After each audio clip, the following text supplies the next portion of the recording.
Hi friends, welcome back to our channel. డ్వాక్రా మహిళలకు 75,000 subsidy అంటూ మంచి అప్డేట్ అయితే రావడం జరిగింది. ఆంధ్రప్రదేశ్లో డ్వాక్రా గ్రూపుల్లోని మహిళలకు ఇదో గొప్ప ఆనందకరమైన సమాచారం. ప్రభుత్వం వారిని సాధారణ పొదుపు కార్యక్రమాలకు మాత్రమే పరిమితం చేయకుండా స్వయం ఉపాధి దిశగా నడిపించేందుకు పెద్ద ఎత్తున ప్రణాళిక రూపొందించింది. కేంద్రం పథకాలతో సమన్వయం చేసుకొని రాయితీలతో కూడిన రుణాలు అందజేస్తుంది. ఇది ముఖ్యంగా గ్రామాల్లోని మహిళలకు ఆర్థిక సౌలభ్యన సాధించడానికి సహకరిస్తుందని చెప్పవచ్చు. ఈ పథకంలో సబ్సిడీలు చాలా ఆకర్షణీయంగా ఉన్నాయి. ఉదాహరణకు, ఒక మహిళ 1,00,000 విలువైన చిన్న వ్యాపార యూనిట్ను స్థాపించాలనుకుంటే ప్రభుత్వం 35,000 సబ్సిడీగా ఇస్తుంది. మిగిలిన మొత్తాన్ని బ్యాంకు ద్వారా సులభంగా రుణాన్ని పొందవచ్చు. ఒక పెద్ద యూనిట్కు కూడా మంచి మద్దతు ఉంది. 2 లక్షల విలువైన పాడి పరిశ్రమల షెడ్డుతో కూడిన ప్రాజెక్టుకు 75,000 సబ్సిడీ లభిస్తుంది. ఇలాంటి సహకారంతో మహిళలకు తమ కుటుంబాలను ఆర్థికంగా బలోపేతం చేసుకోవచ్చు. అంతేకాకుండా స్థానిక సమాజంలో ఇతరులకు కూడా ఉపాధి అవకాశాలు కల్పించి సృష్టించుకోవచ్చు. ఈ కార్యక్రమాన్ని అమలు చేయడానికి వెలుగు మరియు పశు సంవర్ధక శాఖ అధికారులు చురుగ్గా పనిచేస్తున్నారు.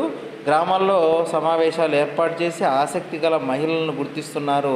చిన్న పరిశ్రమలు లేదా వ్యవసాయ సామాగ్రి కోసం 2 లక్షల నుంచి 10 లక్షల వరకు మంజూరు రెడీ అవుతుందని అయితే చెప్పవచ్చు. సత్యసాయి జిల్లాలో ఈ పథకం అతి వేగంగా అమలవుతుందని అయితే చెప్పవచ్చు. ఇక్కడ 24,207 గ్రూపుల్లోని సుమారు 1.77 లక్షల మహిళలకు 2,093 కోట్ల రుణాలు అందించాలని లక్ష్యం.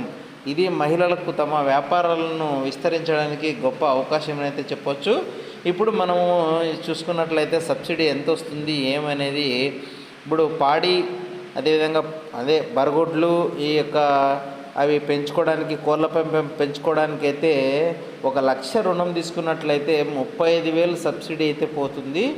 అదేవిధంగా మనకైతే ఇవి పాడి పరిశ్రమల షెడ్డు, అంటే పశువులు ఉండడానికి నివసించడానికి గల షెడ్డును మనము అది రెడీ చేసుకోవడానికి షెడ్డు గురించి పెట్టుకున్నట్లయితే లోను 2 లక్షల లోన్ పెట్టుకుంటే 75,000 సబ్సిడీ పోతుంది అని చెప్పడం అయితే జరుగుతుంది. అదేవిధంగా బేకరీ, పేపర్ ప్లేట్లు అంటే విస్తరాకులు ఇది వ్యాపారం పెట్టుకున్నట్లయితే 2.5 లక్షకు వేరియబుల్గా ఇదైతే జరగడం అయితే జరుగుతుంది. 10 లక్షల వరకు వ్యవసాయ యంత్రాలు ఇవ్వడం అయితే జరుగుతుంది.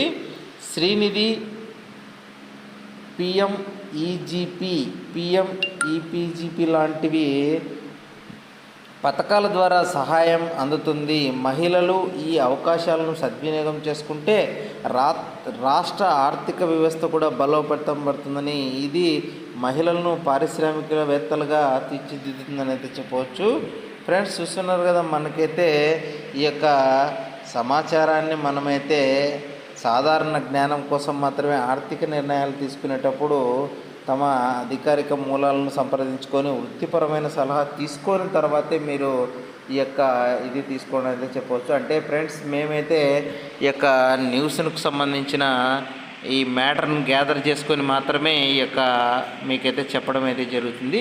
మీరు ఈ లోన్ తీసుకున్న తర్వాత ఏ దానికి తీసుకోవాలా, ఏ దానికి మనం ఈ లోన్ తీసుకొని ఏమిటికి ఖర్చు పెట్టుకుంటే ఆ లోన్ను మళ్ళీ మనం తిరిగి వాళ్ళకి అయితే ఈఎంఐల ద్వారా మనము కట్టగలం అనేది మీరు నిర్ణయం తీసుకొని ఈ లోన్లను అయితే తీసుకోవడం అయితే మీరు చేయాలి. కాబట్టి మేము చెప్పామని కాదు, అందుకు దీని ముఖ్య ఉద్దేశం వచ్చి మేమైతే ఈ విధంగా చెబుతున్నాం. వీడియో నచ్చితే ఖచ్చితంగా లైక్ చేయండి, మన ఛానల్ని సబ్స్క్రైబ్ చేసుకోండి. మీకు డ్వాక్రా మహిళల గురించి ఎటువంటి సందేహాలున్నా కూడా మనకు కింద కామెంట్ రూమ్లో తెలియజేయండి. వీడియో నచ్చితే లైక్ చేయండి, మన ఛానల్లో సబ్స్క్రైబ్ చేసుకోండి.